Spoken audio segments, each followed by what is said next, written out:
哎，来河里面找点天然的饵料。这个是河流里面的鱼最压的东西，这个东西，这是3元的杨家庄。搞好了，就在这个地方钓了，开搞，看下有口不得。上面没口，又换到这里来，换的新钓点，换到这里来，在这试哈有口没得。这个鱼。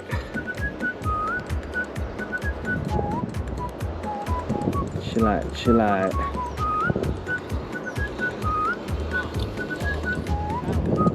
哎，这个红尾啊，鱼还没钓到，一伸哈把整打死了。环境是好，就钓不到鱼呀。螺丝都钓起一颗来，这太精准了嘛！钓颗螺丝，要放生了。